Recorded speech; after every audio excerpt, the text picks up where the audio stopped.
নমস্কাৰ বন্ধুসকল, ডেৰগাঁৱত যিহেতু আবাহন থিয়েটাৰ চলি আছিলে, ভাবিলোঁ এটা থিয়েটাৰৰ ভিডিঅ'কে বনাওঁ। সেই আবাহন থিয়েটাৰতে আছিলে মোৰ দুজন বন্ধু, মনোৰঞ্জন আৰু ৰঞ্জন। এতিয়া যিহেতু 5 বাজিলেই, গতিকে মই অলপ পলম নকৰি মই তাহাঁতক থাকিবলৈ দিয়া ৰুম পালোগৈ। সিহঁতৰ ৰুম গৈ দেখোঁ যে ৰঞ্জনহঁতৰ বন্ধুসকল শ্ব'ৰ বাবে ৰেডি হ'লেই, যিহেতু আজি 2টা শ্ব' হ'ব। ৰ'ব এইখিনিতে চিনাকি কৰি দিছোঁ। এইজন হৈছে লিংকন, এইজন হৈছে ৰাভা। খুব মৰমৰ দুইজন, আৰু আমাৰ এই দুইজন কুম্ভকৰ্ণ, মনোৰঞ্জন আৰু ৰঞ্জন। দুইজন এতিয়াও মোবাইল টিপি ঘূৰ নিদ্ৰাত ব্যস্ত হৈ আছে। এইজন আকৌ হ'ল SK, নিজৰ মৰম লগা হাঁহিৰে সকলোকে মোহিব পৰা শক্তি তেখেতৰ আছে। আমাৰ ৰঞ্জনে বিচনাতে আগৰি বাগৰি মোৰ ফালে চাই হাঁহি থাকোঁতে লিংকনে দি দিলে বাই বাই। তাৰপিছত ৰাভাই দিলে হাই। মই বোলো হাই নহয়, এতিয়া bye bye. Bye bye. Finally আমি তিনিওটা অসীম বীৰত্বৰে ডেৰগাঁৱত MVR চেকিং বহি থকাৰ পিছতো একেখন বছন্দতে উঠি শ্ব'ৰ বাবে ওলাই আহিলোঁ আৰু ৰঞ্জনক ক'লো কিবা এটা। ৰঞ্জনে গালে গান আৰু মনুৱে দিলে বিদায়। মই বোলো নাই এতিয়াই বিদায়ৰ সময় হোৱা নাই। সামাজিক মাধ্যমে উপহাৰ স্বৰূপে দিয়া এই দুই বন্ধুৰ জীপাল সান্নিধ্যৰ বাবেই সম্ভৱ হৈ উঠিছে থিয়েটাৰৰ অন্তৰ্ভাগ ইমান ওচৰৰ পৰা চোৱাৰ। 2 কিলোমিটাৰ বাট কৰি পাই আমি আহি পাই গ'লোহি থিয়েটাৰৰ পেণ্ডেলৰ জেগা। এয়া হৈছে থিয়েটাৰৰ পেণ্ডেলৰ মূল মণ্ডপৰ পিছৰ অংশ। সুন্দৰ গান গায়, বৰ ধুনীয়া নাচে দেই। তেনেকুৱাতে শুনিলোৱে নহয় ঢোলৰ মাতটো।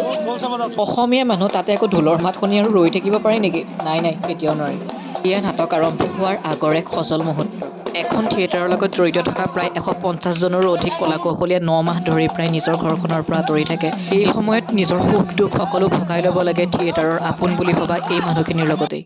এয়া হৈছে আবাহনৰ গ্ৰীণ ৰুমৰ দৃশ্য, য'ত সঞ্জীৱ দা, প্ৰমোদ দা, লাটুমণি দা, SKকে ধৰি সকলোৱে মেকআপত ব্যস্ত হৈ পৰিছে। তাৰপিছত মনুক ক'লো, মনু তুমিও মেকআপটো কৰি লোৱা।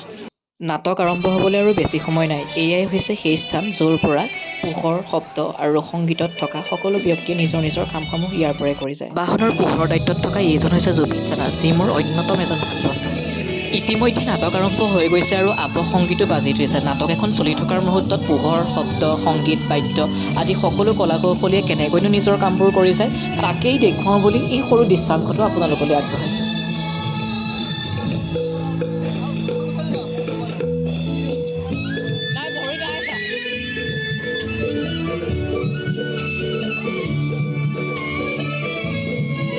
এয়া বৰ্তমান প্ৰথম দৰ্শনীত আবাহনে মঞ্চস্থ কৰি আছে এই বৰ্ষৰ অন্যতম এখন গাম্ভীৰ্যপূৰ্ণ নাটক লেডী মেকবেথ।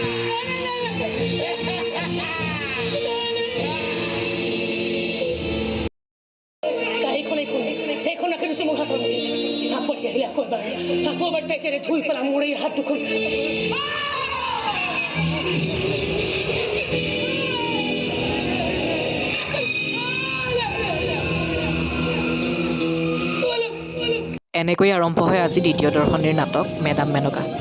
এখন নাটক চলি থাকে, চলি যায়, দৰ্শকে আমোদ লাভ কৰি যায়, অভিনেতাই মঞ্চত অভিনয় কৰি যায়, নৃত্যশিল্পীয়ে নৃত্য কৰি যায়, কিন্তু তাৰ সমান্তৰালভাৱে এইসকল ভিতৰৰ কলা কৌশলীৰ আপ্ৰাণ চেষ্টা চলি যায় দৰ্শকক আৰু অধিক অলপ আমোদ দিয়াৰ ক্ষেত্ৰত।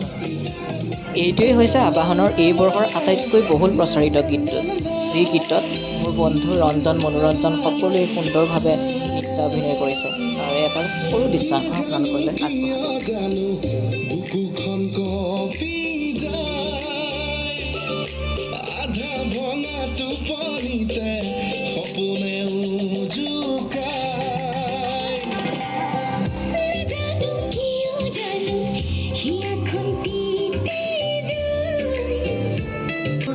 ৰ'ব আজি আবাহনৰ সকলো শিল্পীৰ লগত একেলগে বিহুও গাইছিলোঁ নহয়, তাৰ অকণমান ভিডিঅ' আপোনালোকলৈ দি দিছোঁ। কেনেকুৱানো গৈছে ক'বচোন। বাকী বিহুৰ ভিডিঅ' আৰু এটা নতুন ভিডিঅ'ত মই ভাল কৰি দিম। আজিলৈ ভিডিঅ'টো ইমানতে সমাপ্ত কৰিলোঁ। ধন্যবাদ।